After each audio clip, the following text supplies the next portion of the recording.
ऐसा का है? आपका तो पहला क्लास है ना, पहला क्लास है, फिर भी नो सर बोलना जी। प्रीमिटिव टाइप मतलब सबसे पहले आया हुआ सेल, तो सबसे पहले आया था प्रोकैरियोटिक सेल मतलब बैक्टीरिया का सेल। प्रीमिटिव मतलब ये होता है सबसे पहले कौन सा सेल आया था।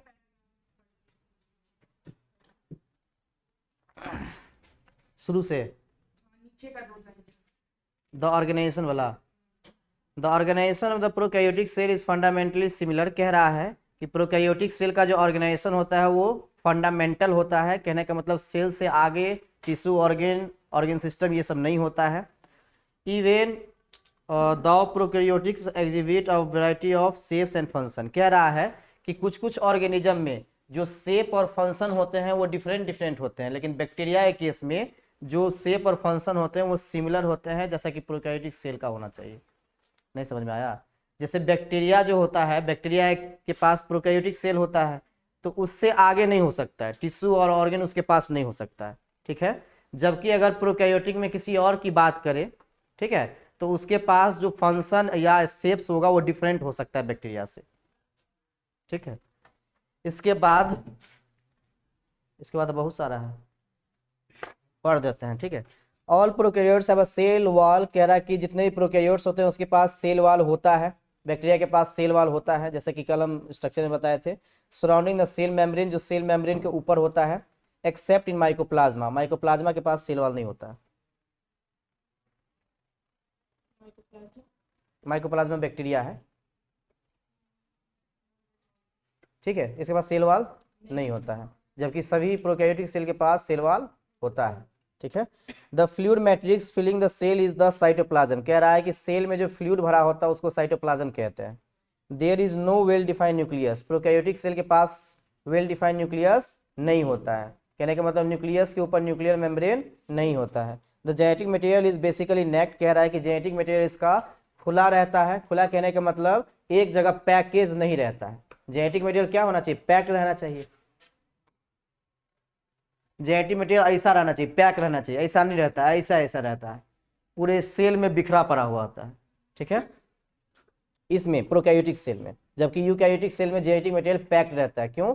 हिस्टोन प्रोटीन उससे जुड़ा हुआ होता है, इसीलिए। अभी पढ़ाएंगे, अभी ये नहीं पढ़ाया। Not enveloped bye nuclear membrane, कह रहा है कि न्यूक्लियस के ऊपर न्यूक्लियर मेम्ब्रेन नहीं होता है। In addition to the genomic DNA, the single chromosome circular DNA, many bacteria have small circular DNA outside the genomic DNA, कह रहा है कि बहुत सारे बैक्टीरिया के पास सर्कुलर डीएनए होता है, ठीक है, जिसको प्लाज्मिड कहा जाता है। जी, सर्कुलर डीएनए मतलब गोला वाला डीएनए। हम लोग डीएनए ऐसा होना चाहिए, ठीक है, ऐसा डीएनए होता है ना, लेकिन बैक्टीरिया के पास ऐसा डीएनए होता है, इसको बोलते हैं हेलिकल बोलते हैं। नहीं पढ़े हैं? Double helical structure. हाँ, डीएनए जो होता है डबल हेलिकल स्ट्रक्चर होता है, हेलिकल स्ट्रक्चर होता है, जबकि ये सर्कुलर है, ठीक है। बैक्टीरिया के पास सर्कुलर स्ट्रक्चर होता है डीएनए का। इसके बाद अभी पढ़ाएंगे ये सब आज ही लिखवाएंगे, ठीक है, ये सब लिखवा देंगे तब कोई मतलब नहीं समझ में आएगा तेरे को तब कहिएगा, ये सब आगे का टॉपिक है। चलिए प्रीवियस क्लास वाला एक बार हम रिपीट कर देते हैं। देखिए प्रीवियस क्लास में हम पढ़े थे कि सेल दो टाइप्स का होता है। कितने टाइप्स का? दो टाइप्स का। एक होता है प्रोकैरियोटिक सेल, एक होता है यूकैरियोटिक सेल। किसके बेसिस पर? न्यूक्लियस है या नहीं, इसके बेसिस पर दो टाइप का सेल, प्रोकैरियोटिक सेल और यूकैरियोटिक सेल। प्रोकैरियोटिक सेल क्या होता है? ऐसा सेल जिसके पास वेल डिफाइंड न्यूक्लियस नहीं हो, उसको क्या बोलेंगे हम लोग? Prokaryotic cell. और ऐसा सेल जिसके पास वेल डिफाइंड न्यूक्लियस हो उसको क्या बोलेंगे? Eukaryotic cell. अब सर वेल डिफाइंड न्यूक्लियस का मतलब क्या होता है? तो वेल डिफाइंड न्यूक्लियस का मतलब हम ये बताए थे जिसके ऊपर न्यूक्लियर मेम्ब्रेन हो वो एक्चुअली में न्यूक्लियस है, और जिसके ऊपर न्यूक्लियर मेम्ब्रेन नहीं हो न्यूक्लियस नहीं है, ठीक। इसके बाद हम लोग पढ़े कि जो प्रोकैरियोटिक सेल होता है वो स्मॉलर इन साइज होता है, मल्टीप्लाई बहुत फास्ट करता है, ठीक है। इसके बाद इसका शेप वेरिएंट हो सकता है, इसके शेप चेंजिंग नेचर को प्लियोमॉर्फिक नेचर कहते हैं हम। बैक्टीरिया अपना शेप चेंज करता है उसको क्या बोलते हैं? Pleomorphic nature. क्या बोलते हैं? बैक्टीरिया के सेल को अगर देखें तो सबसे बाहर जो लेयर पाया जाएगा उसको क्या बोलेंगे? ग्लाइकोकैलिक्स। क्या बोलेंगे? ग्लाइकोकैलिक्स। इसके बाद वाला जो आपका मेम्ब्रेन है उसको सेल वॉल कहते हैं, और सबसे अंदर वाले मेम्ब्रेन को प्लाज्मा मेम्ब्रेन कहते हैं। नहीं, देखिए देखिए लिखाए हैं, देखिए नहीं लिखाए हैं क्या? इसके बाद हमने डेटा कुछ पढ़ा था, डेटा बहुत इंपॉर्टेंट है। जैसे माइकोप्लाज्मा का साइज कितना होता है? 0.3 माइक्रोमीटर। पीपीएलओ का साइज कितना होता है? 0.1 माइक्रोमीटर। आरबीसी का साइज कितना होता है? 7 माइक्रोमीटर डायमीटर। और इसके बाद ए टिपिकल बैक्टीरियल सेल का साइज कितना होता है? 1 to 2 micrometre. Average bacterial cell का साइज कितना होता है? 3 से 5 माइक्रोमीटर। तो ये सब आप याद रखिएगा। सबसे लार्जेस्ट सेल कौन होता है? सबसे लॉन्गेस्ट सेल कौन होता है? ऑस्ट्रिच एग होता है, नर्व सेल होता है। ठीक है, ये डेटा सब आप याद रखिए क्योंकि ये डेटा पूछता है इसीलिए। चलो, तो प्रीवियस क्लास में हम लोग इतना ही पढ़े थे। आज की क्लास में हम लोग पढ़ेंगे कि बैक्टीरिया का बहुत सारा शेप होता है। जैसे बैक्टीरिया रॉड शेप का भी होता है। ठीक है, बैक्टीरिया रॉड शेप का कहने का मतलब ऐसा होता है, बैक्टीरिया रॉड शेप का होता है। रॉड शेप का बैक्टीरिया होता है तो उसका क्या नाम होता है? इसको बैसिलस बोलते हैं। क्या बोलते हैं? बैसिलस। अगर रॉड शेप का बैक्टीरिया है तो उसको बैसिलस बोला जाता है। अगर कॉमा शेप का बैक्टीरिया है तो उसको विब्रियो बोला जाता है। ठीक है, ऐसा भी बैक्टीरिया होता है। अगर स्पाइरल बैक्टीरिया है, स्पाइरल शेप का बैक्टीरिया है तो उसको क्या कहा जाता है? स्पिरुलम। क्या कहा जाता है? स्पिरुलम। अगर सर्कुलर शेप का बैक्टीरिया है तो उसको क्या कहा जाता है? कोकस। क्या कहा जाता है? कोकस। तो बैक्टीरिया के शेप के बेसिस पर बैक्टीरिया का नाम होता है। 4 टाइप के बैक्टीरिया होते हैं शेप के बेसिस पर। किसके बेसिस पर? अगर बैक्टीरिया गोलाकार होता है, सर्कुलर होता है तो उसको कोकस कहते हैं। क्या कहते हैं? अगर बैक्टीरिया स्पाइरल होता है तो उसको स्पिरुलम बोलते हैं। वह क्या बोलते हैं? अगर बैक्टीरिया रॉड शेप का होता है तो उसको बैसिलस बोलते हैं। क्या बोलते हैं? तो बैक्टीरिया के शेप के बेसिस पर बैक्टीरिया का टाइप्स होता है। इसके बाद हम पढ़ेंगे कि प्रोकैरियोटिक सेल में जो सेल वॉल होता है वो प्लाज्मा मेम्ब्रेन के बाहर होता है। कहाँ होता है? प्लाज्मा मेम्ब्रेन के बाहर होता है। किसी कोई दिक्कत? अरे इस सेल जो ड्रॉ किए थे तो सेल के ऊपर क्या था? प्लाज्मा मेम्ब्रेन था। इसके ऊपर क्या था? सेल वॉल था। और सबसे बाहर ग्लाइकोकैलिक्स था। तो प्लाज्मा मेम्ब्रेन के बाहर ना सेल वॉल है, कि प्लाज्मा मेम्ब्रेन के अंदर सेल वॉल है? बाहर सेल वॉल है, इसीलिए कहा जाता है कि cell wall is present outer to plasma membrane. Plasma membrane के बाहर क्या होता है? सेल वॉल होता है। इसके बाद हम लोग पढ़ते हैं कि प्रोकैरियोटिक सेल में, बैक्टीरिया के सेल में डबल मेम्ब्रेन बाउंड ऑर्गेनेल नहीं होता है। डबल मेम्ब्रेन बाउंड ऑर्गेनेल क्या होता है? तो ऐसा ऑर्गेनेल जिसके ऊपर 2 मेम्ब्रेन लगा हो। क्या लगा हो? 2 मेम्ब्रेन, उसको क्या बोलेंगे? Double membrane bound organelle. क्या बोलेंगे? जैसे इसका एग्जांपल है न्यूक्लियस। क्या है? न्यूक्लियस के ऊपर 2 मेम्ब्रेन लगा होता है, एक इनर मेम्ब्रेन एक आउटर मेम्ब्रेन। माइटोकॉन्ड्रिया के ऊपर 2 मेम्ब्रेन लगा होता है, एक इनर मेम्ब्रेन एक प्लास्टिड के ऊपर 2 मेम्ब्रेन लगा होता है, एक इनर मेम्ब्रेन एक आउटर मेम्ब्रेन। ठीक है, तो ये डबल मेम्ब्रेन वाला ऑर्गेनेल किसमें नहीं होता है? बैक्टीरिया या प्रोकैरियोटिक सेल में। इसमें डबल मेम्ब्रेन वाला स्ट्रक्चर नहीं होता है ना, इसमें सिंगल मेम्ब्रेन वाला स्ट्रक्चर होता है। अब सिंगल मेम्ब्रेन वाला स्ट्रक्चर कौन कौन है सर? इंडोप्लाज्मिक रेटिकुलम है, लाइसोसोम है, वैक्यूल है, गोल्जी बॉडी है, माइक्रो बॉडी है। ये सब क्या है? सिंगल मेम्ब्रेन वाला। सिंगल मेम्ब्रेन कहने का मतलब ऐसा ऑर्गेनेल जिसके ऊपर कितना मेम्ब्रेन लगा हो? एक। और डबल मेम्ब्रेन कहने का मतलब ऐसा मेम्ब्रेन जिसके ऐसा ऑर्गेनेल जिसके ऊपर 2 मेम्ब्रेन लगा हो, उसको क्या बोलेंगे? Double membrane. क्या बोलेंगे? और इसको बोलेंगे सिंगल मेम्ब्रेन। क्या बोलेंगे? Single membrane. यही आज पढ़ने वाले हम लोग। ठीक है, इसके बाद लास्ट में बैक्टीरिया सेल का थोड़ा सा डायग्राम पढ़ेंगे कि और सब क्या होता है। वैसे तो हम थोड़ा बता ही दिए थे कि इसमें 3 लेयर होता है, ग्लाइकोकैलिक्स होता है, सेल वॉल होता है, प्लाज्मा मेम्ब्रेन होता है। अब सेल के अंदर क्या क्या होता है? तो सेल के अंदर पोलिसोम होता है, पॉलीराइबोसोम होता है, एमआरएनए होता है। ठीक है, प्रोटीन होता है, राइबोसोम होता है। तो ये सब अब पढ़ेंगे। यहां तक किसी को कोई दिक्कत है तो बताइए। नो सर, आज बहुत नो सर सुनने का मतलब मिल रहा है। पहले तो कुछ बोलवे नहीं करते थे, पहली पहली बार आए इसलिए नो सर बोल रहे हैं। दिक्कत है? नहीं दिक्कत है? पूछें, पूछे। अच्छा बताओ, प्रोकैरियोटिक सेल नहीं नहीं, पीपीएलओ का साइज कितना होता है? उस दिन नहीं आए थे, कल ही लिखाए थे। उस दिन कहाँ हो गया? कल नहीं आए थे? 2-3 दिन से नहीं आ रहे हैं? 2-3 दिन से तो क्लासों नहीं, अच्छा 2 दिन से क्लास, 2-3 दिन से तो क्लासे चल रहा है। तो ये 2-3 दिन से फर्स्ट क्लास किए थे, तो फर्स्ट क्लास में हम सेले बताए होंगे, तो सेल तो हम पूछेंगे नहीं। नहीं जी, अब तुम सेल कहेगा पूछने के लिए। चलिए कोई बात नहीं है। पीछे बताओ, यूकैरियोटिक सेल क्या होता है?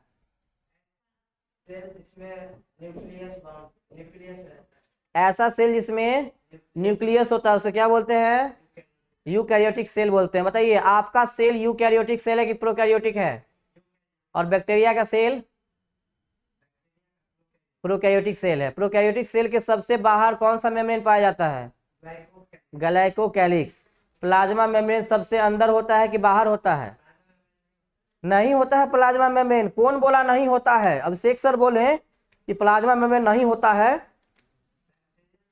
बैक्टीरियल सेल में नहीं होता है प्लाज्मा मेम्ब्रेन। कौन बोला ऐसा? सेल वाल होता है। कौन बोला ऐसा? हम भी दिखाए कि से प्लाज्मा मेम्ब्रेन नहीं होता है। ओके रुक जाओ, फिर दिखाते हैं हम। ये क्या है? ये सेल वाला कहाँ गया प्लाज्मा? ये क्या है? ये क्या है? सेल मेम्ब्रेन है? बोलो यस। दोनों है? तो फिर कैसे बोलो कि आप ही बताएं? यार ऑन रिकॉर्डिंग में हमको फंसा रहे हो। चलो कोई बात नहीं है, भूल जाते हो। हाँ, इतना भूलोगे तो कैसे चलेगा?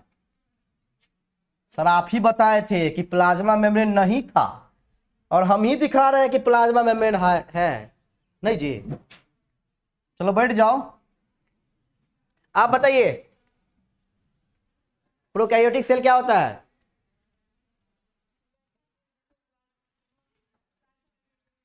ऐसा सेल जिसमें प्लाज्मा मेम्ब्रेन, न्यूक्लियर मेम्ब्रेन नहीं होता है, न्यूक्लियस नहीं होता है। ठीक है। यूकैरियोटिक सेल क्या होता है? जिसमें होता है, क्या होता है? न्यूक्लियस होता है। चलिए आप बताइए, प्रोकैरियोटिक सेल का एग्जांपल बताइए। किसके पास प्रोकैरियोटिक सेल होता है? क्या हुआ?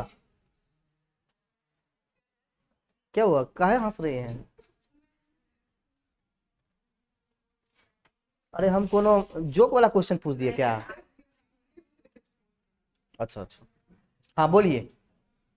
यूकैरियोटिक सेल का एग्जांपल, जैसे हम लोग, बिल्कुल ये बेस्ट एग्जांपल है, जैसे हम लोग। चलिए बैठ जाइए। आप बताइए, बैक्टीरिया कौन सा सेल है? प्रोकैरियोटिक है कि यूकैरियोटिक है? कैसे प्रोकैरियोटिक बोलेंगे बैक्टीरिया को?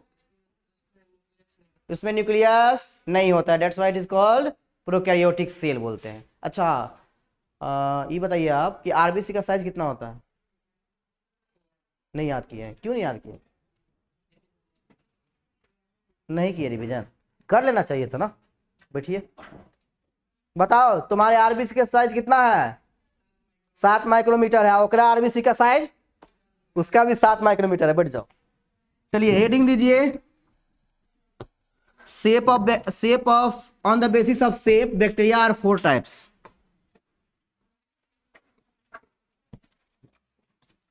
इसका आरबीसी का साइज कितना होगा? उसका भी 7 होगा। चलो ठीक है, मान लेते हैं। अरे तुम लोग को दिक्कत उक्कत नहीं ना होता है? अंग्रेजी समझने में दिक्कत किसी को? बोलिए। नहीं बोलेंगे?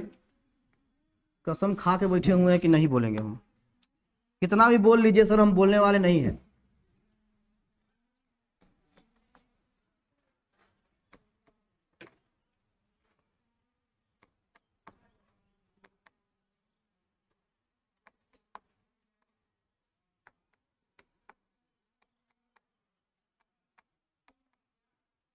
देखिए जो हम लिखाते हैं वो घर पे जाके आप पढ़ा कीजिए। नहीं पढ़ेंगे समझ में नहीं आएगा। फिर हमको आप कहेंगे कि सर हमको नहीं समझ में आता है, अंग्रेजी लिखाते हैं आप। क्या करें, अंग्रेजी लिखाना पड़ता है। नहीं लिखाएंगे तो कैसे आदत पड़ेगा आपको, बताइए।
क्या कह रही है?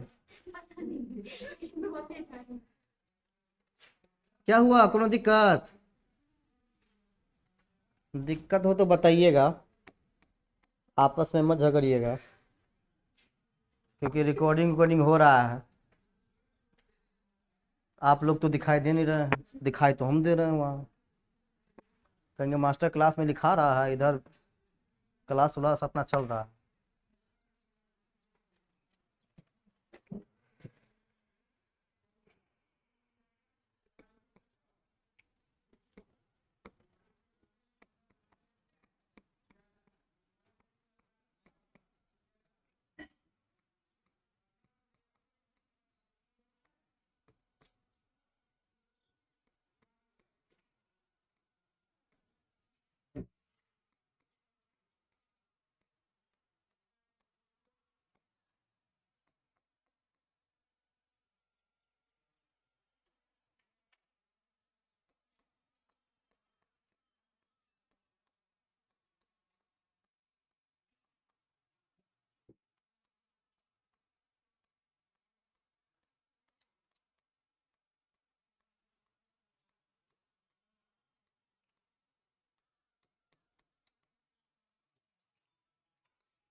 ये ठीक है, ये सब बजाते रहिए बीच बीच में, समझे?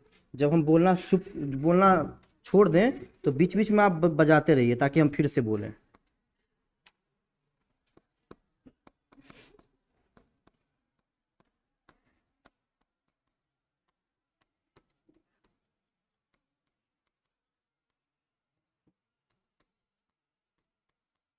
मेरा राइटिंग किसी को समझने में दिक्कत हो रहा है तो बोलिएगा।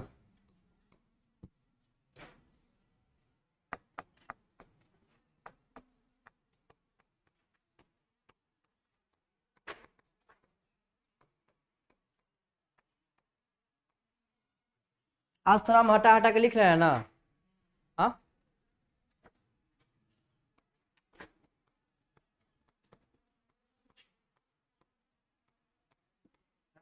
हाँ बोलिए ना।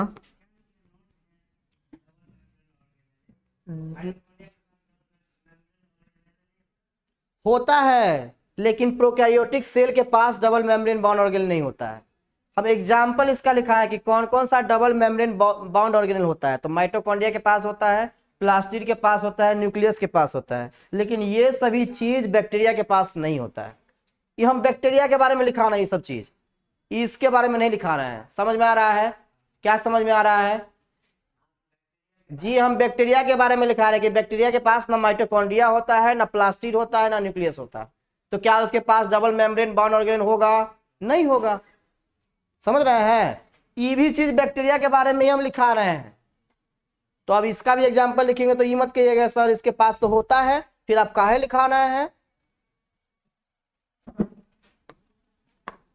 जो डाउट है होगा वो पूछ लिया कीजिएगा, ठीक है।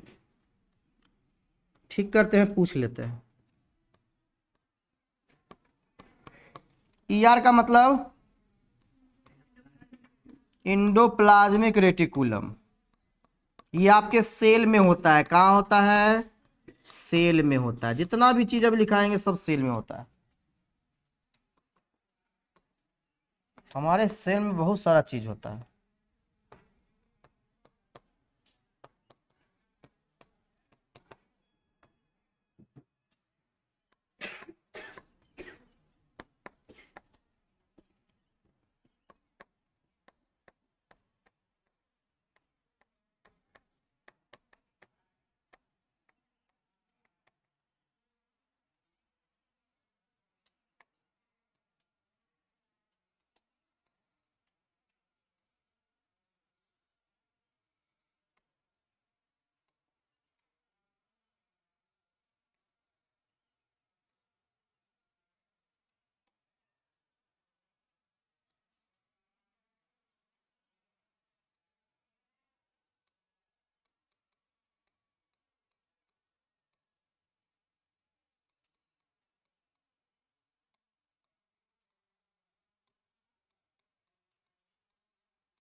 हम ज्यादा लिखवाते हैं क्या?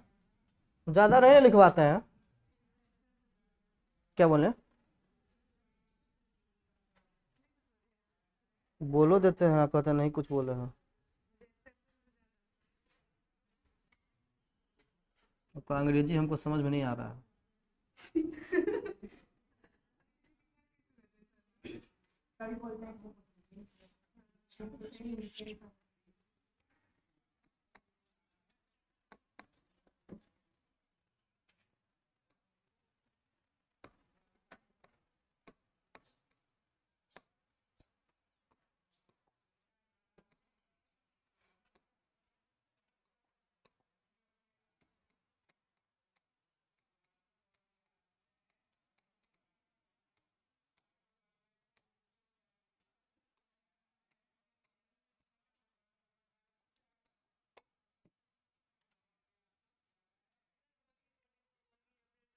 जी जी जी, गोल्जी अपाइटस भी कहते हैं, गोल्जी कॉम्प्लेक्स भी कहते हैं।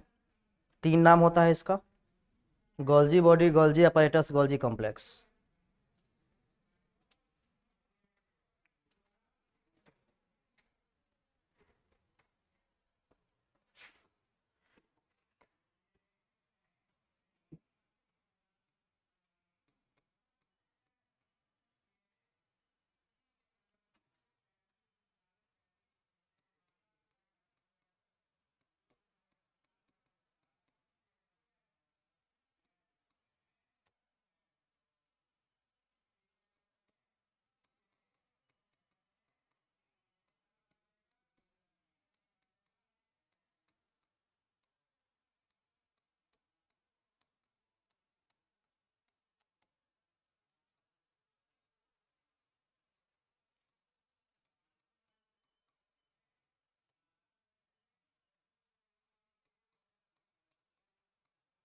ये सब हम किसके बारे में लिखा रहे हैं?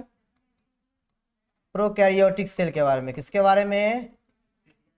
जी, बैक्टीरियल सेल। प्रोकैरियोटिक सेल में बैक्टीरिया ही आता है, इसीलिए बैक्टीरिया के सेल भी बोल सकते हैं।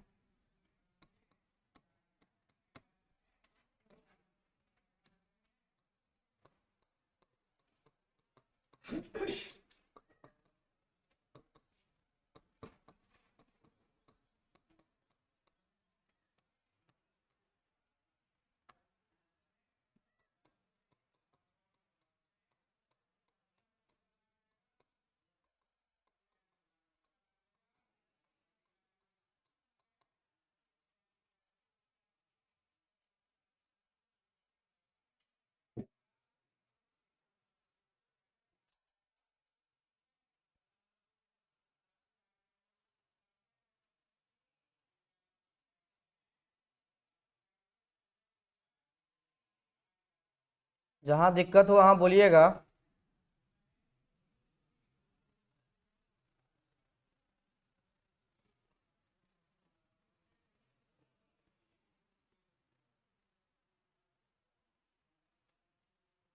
अच्छा, डबल मेम्ब्रेन बाउंड ऑर्गेनेल और सिंगल मेम्ब्रेन बाउंड ऑर्गेनेल के बारे में लिख दे क्या, कि डबल मेम्ब्रेन बाउंड ऑर्गेनेल मतलब किसे कहते हैं, ऐसा ऑर्गेनेल जिसके पास डबल मेम्ब्रेन हो, कि मतलब इससे क्लियर हो जाता है, इससे समझ जाते हैं ना, जबरदस्ती मत समझिएगा जी। Naked, genetic material is naked because histone protein is absent. Genetic material जो होता है इसका क्रोमोसोम या डीएनए जो होता है वो खुला हुआ होता है, आपको दिख जाएगा, ठीक है। लेकिन हम लोग का डीएनए नहीं दिखता है, हम लोग का डीएनए सेल डिवीजन पर ही दिखता है। इसका डीएनए ऐसे ही आपको दिख जाएगा, क्यों, क्योंकि ऐसे बिखरा पड़ा होता है सेल में। हम लोग का डीएनए बिखरा पड़ा नहीं होता है, क्योंकि हम लोग का डीएनए किसके साथ जुड़ा होता है, हिस्टोन प्रोटीन के साथ बांध के रखता है उसको। तभी ना 2 मीटर का डीएनए एक ही जगह सेल, ऐसा सेल में पैक है जो जिसको हम खुली आंखों से भी नहीं देख सकते हैं। इतना छोटा सा सेल में 2 मीटर, समझते हो, 2 मीटर का डीएनए पैक है। कैसे पैक है, हिस्टोन प्रोटीन के साथ पैक है, इसीलिए नहीं दिखता है, इसमें दिख जाता है बैक्टीरिया में।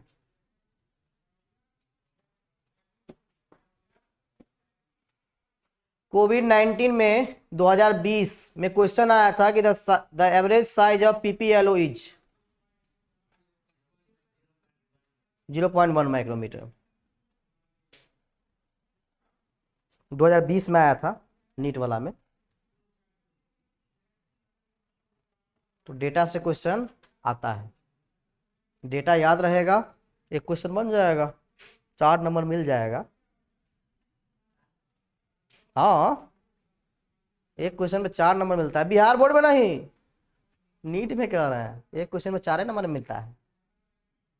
180 क्वेश्चन रहता है, 4 से मल्टीप्लाई करो 720 हो जाएगा। पहले 200 क्वेश्चन पूछता था, क्यों, कोरोना टाइम था इसीलिए। हाँ, 20 को चॉइस में देता था कि बच्चा लोग आराम से बना ले, नहीं उसको ये ना लगे कि कुछ पढ़े नहीं है फिर भी एग्जाम ले रहे हैं वही पैटर्न पे। जैसे बिहार बोर्ड में क्या है, डबल क्वेश्चन कर दिया है। काहे डबल क्वेश्चन किया, पहले तो डबल क्वेश्चन ही करता था, समझ रहे हो। पहले 42 क्वेश्चन पूछता था, उसमें से 35 क्वेश्चन बनाना रहता था। पहले पहले ऑप्शन नहीं रहता था, अब ऑप्शन दे दिया है कोरोना टाइम से। तो नीट में भी ऑप्शन दे दिया कोरोना टाइम से, लेकिन ऑप्शन हम हटा दिया नीट में से, ऑप्शन हटा दिया, उसमें हटा देगा वो, ज्यादा दिन तक नहीं रखे। बिहार बोर्ड का 2 चीज कभी नहीं बदलेगा, एक बिना बताए सिलेबस जारी करना, उस किसी को नहीं बताता है वो कि क्या हम पूछेंगे, किसी को नहीं बताता है। एनसीईआरटी में से रिप्रोडक्शन ऑर्गेनिज्म डिलीट हो चुका है 12th वाला से, तो उसको लोग नहीं पढ़ाता है, लेकिन उसमें से क्वेश्चन पूछ देता है वो। नहीं नहीं, बिहार बोर्ड वाला तो ई कभी नहीं बदलेगा उसका। अब दूसरा चीज कि 15 लाख 14 लाख स्टूडेंट का 15 ही दिन में कॉपी चेक कर देता हो, इतना फास्ट है, 15 दिन में कॉपी चेक को कर देगा, रिजल्ट प्रोड्यूस कर देगा। अब कैसे चेक करता है देखो, मतलब डरना नहीं है, अच्छा चेक करता है, समझे, लेकिन कैसे चेक कर देता है 15 दिन में, ये हम सोच रहे होते हैं कैसे चेक कर देता होगा।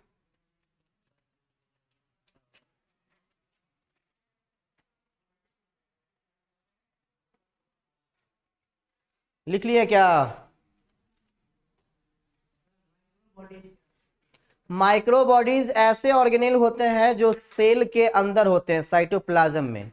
इसमें इंक्लूजन बॉडी होता है जिसके पास रिजर्व फूड मटेरियल होता है, जो इमरजेंसी कंडीशन में सेल को एनर्जी प्रोवाइड करता है। जैसे अपने लोग फास्टिंग करते हैं ना, तो फास्टिंग करते हैं तो कुछ खाते हैं, नहीं खाते हैं, लेकिन हमारे सेल को तो खाना चाहिए। हमारा सेल बिना खाए मानेगा क्या, नहीं मानेगा, मर जाएगा बेचारा, तो उसको एनर्जी चाहिए। अब कहां से एनर्जी लाओगे, तुम तो फास्टिंग किए हो, कसम खाए हो कि भगवान जब तक हम ये नहीं करेंगे, पूजा वूजा नहीं करेंगे, तब तक हम खाएंगे नहीं।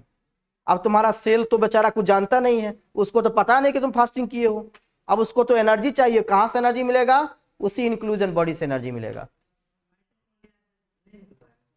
माइटोकॉन्ड्रिया से तब न मिलेगा जब वहां ग्लूकोज जाएगा, ऑक्सीजन जाएगा, खाना जाएगा भाई, तब ना मिलेगा माइटोकॉन्ड्रिया से एनर्जी। खाना तो खाए नहीं रहे हो, फिर भी एनर्जी बनाओगे क्या, कहां से बनाओगे बताओ, कहने पहले खाना खाओगे तब ना एनर्जी बनेगा। फास्टिंग में खाना खाते हो, पाप लगेगा खाना खाओगे। फास्टिंग में खाना कोई खाता है बताओ? नहीं खाता है कोई, तो कैसे एनर्जी बन जाएगा? थोड़ा खुद सोचो ना, कैसे एनर्जी बन जाएगा? एनर्जी बनता है ग्लूकोज प्लस O2 से। ग्लूकोज जुड़ता है O2 के साथ तब ना एनर्जी बनता है। ये ग्लूकोज कहां से आया? खाना खाने से। खाना हम खाए ही नहीं तो ग्लूकोज कहां से आएगा? अभी भी नहीं समझ में आ रहा है?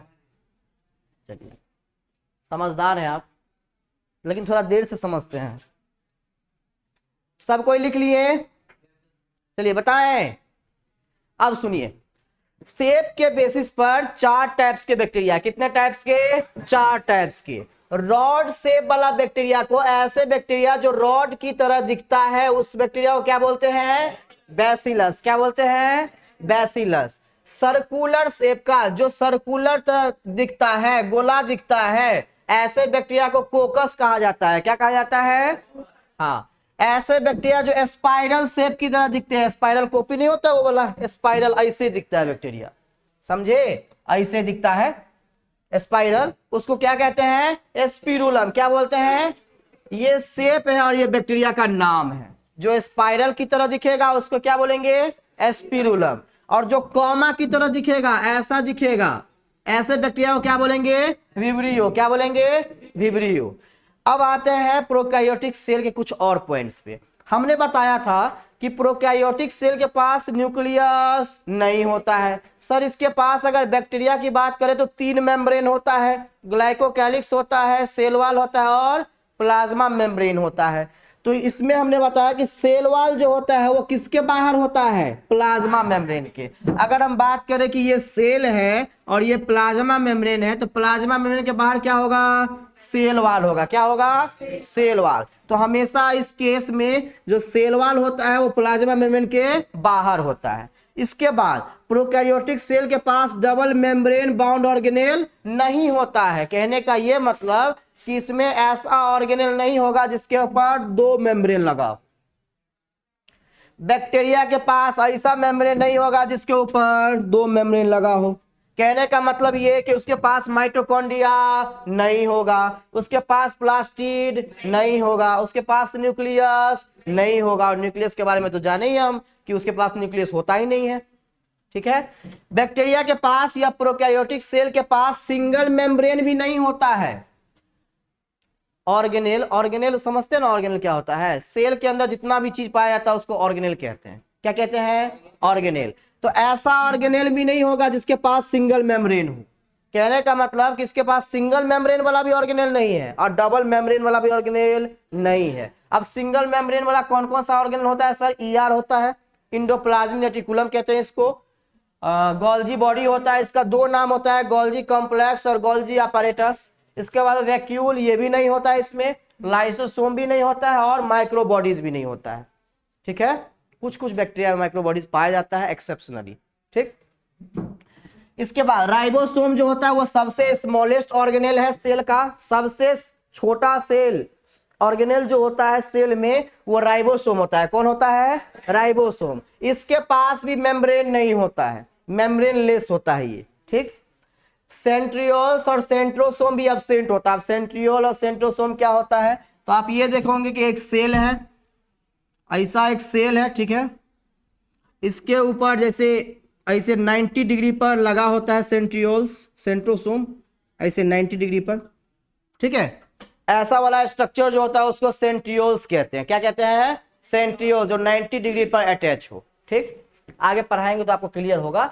अभी आप ये मान के चलिए कि जो सेंट्रियोल्स और सेंट्रोसोम है वो ऑर्गेनेल है। क्या है? ऑर्गेनेल है, सेल के अंदर का चीज है। क्या चीज है? सेल के अंदर का चीज। जैसे माइटोकॉन्ड्रिया सेल के अंदर होता है ना, प्लास्टिड सेल के अंदर होता है, न्यूक्लियस सेल के अंदर होता है, वैसे ही सेंट्रियोल्स और सेंट्रोसोम सेल के अंदर होता है, जो कि प्रोकैरियोटिक सेल में नहीं होता है, एब्सेंट होता है। इसके पास न्यूक्लियस भी वेल डिफाइंड नहीं होता है। पहले ही हम पढ़ चुके हैं कि प्रोकैरियोटिक सेल के पास न्यूक्लियस नहीं होता है।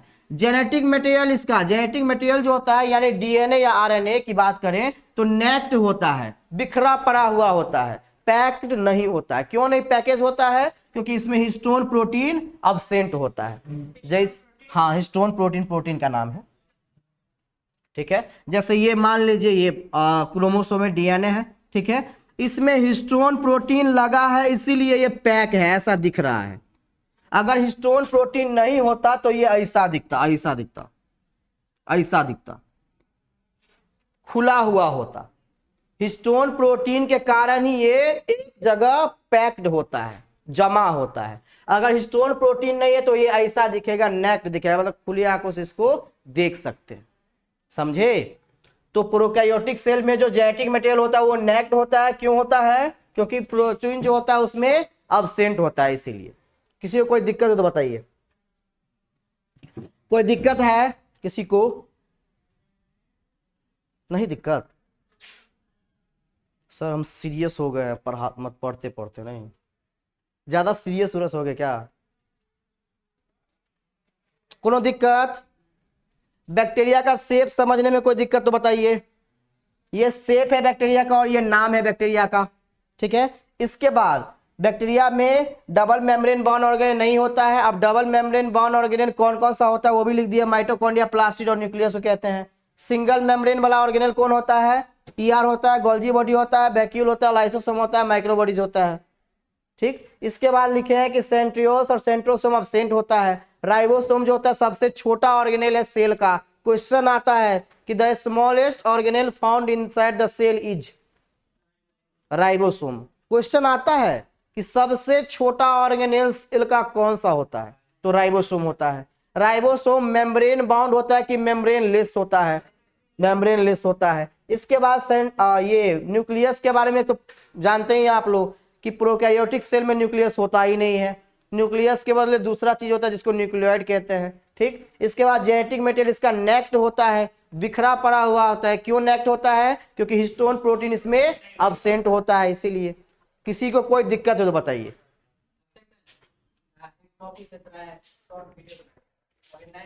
यही टॉपिक पे तो हम बता रहे थे, इतना एनर्जी लॉस करवा के फिर से हमको ये लगा ही हुआ है।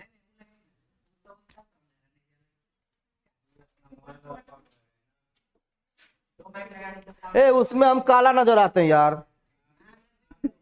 पता नहीं, उसमें हम देखे तो हमारा चेहरे नहीं नजर आ रहा। क्या लग रहे हैं? रेस, रेस लग रहे हैं। अरे मतलब कितना मिनट का बनाना है? 1 मिनट का? हाँ, 10-15 मिनट का शॉर्ट वीडियो बनाना है। इसको देख लो, देख रहे हो, 10-15 मिनट का शॉर्ट वीडियो बनाना है इनको। नहीं नहीं वो चालू है, सब चालू रहता है, इसको रोक दे। चलिए, इतना समझ में किसी को कोई दिक्कत? उस पर ध्यान मत दीजिए, ऐसे ही शॉर्ट्स ऐसे ही रहता है, इस पे किसी को दिक्कत तो बताइए। इसके बाद हम लोग डायग्राम देखेंगे, डायग्राम बहुत इंपॉर्टेंट होने वाला है। इस डायग्राम में आपको बहुत सारी चीजें ऐसी देखने को मिलेगी जो बहुत नया होगा, जैसे मीजोजोम, पॉलीराइबोसोम, ठीक है, माइक्रोबॉडीज, ये सब देखने को आपको मिलेगा। राइबोसोम के बारे में जानते ही हैं, ग्लाइकोकैलिक्स के बारे में मैंने कल बताया था, ठीक है। तो इसमें किसी को दिक्कत हो तो बताइए, फिर आगे बढ़ते हैं। दिक्कत है? नहीं दिक्कत है? सर दिक्कत रहेगा फिर भी हम नहीं बोलेंगे, नहीं बोलो।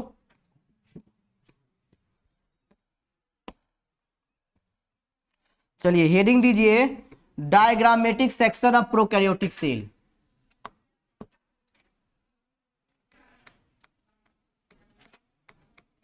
डायग्राम अच्छे से बनाइएगा, जल्दबाजी में डायग्राम नहीं बनाइएगा, पहले ही हम बोल दे रहे हैं। जल्दबाजी में डायग्राम बनाएंगे या कैसे भी करके बनाएंगे तो कुछ नहीं होगा, अच्छा नहीं लगेगा देखने में।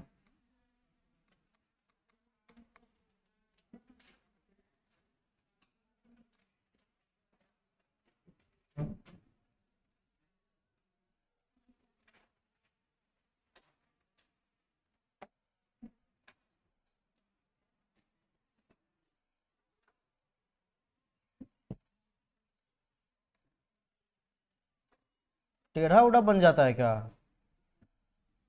और उधर से दिखाई दे रहा होगा, बताओ तो टेढ़ा है क्या? टेढ़ा है? रहने दो, टेढ़े रहने दो इसको, ठीक हो जाएगा।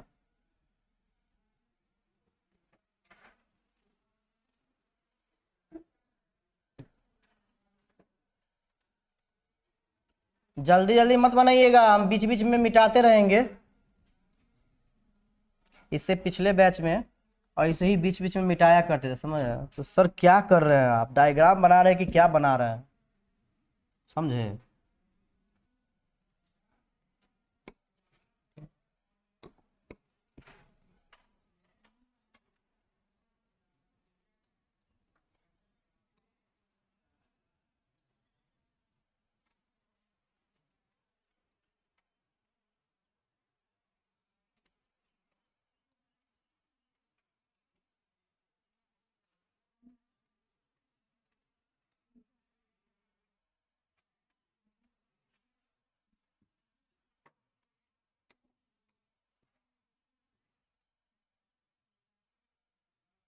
आप भी अलग अलग पेन से बनाइएगा।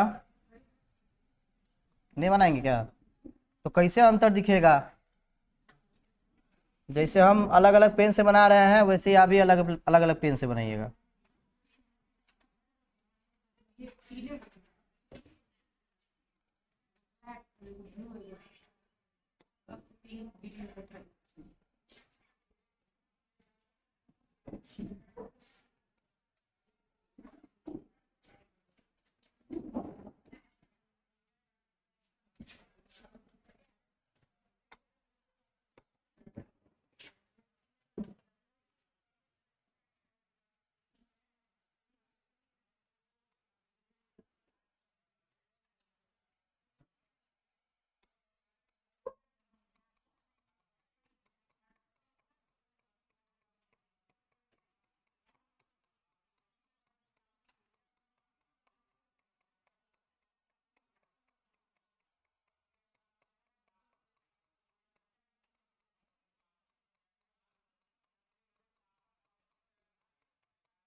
आराम आराम से बनाइएगा, जल्दबाजी में नहीं बनाइएगा।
2 मिनट सर, 2 मिनट में हम कर देते हैं।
इसको कल समझा देंगे, ठीक है, लिख लीजिए, आज टाइम हो गया। कैसे टाइम बीत जाता है जी।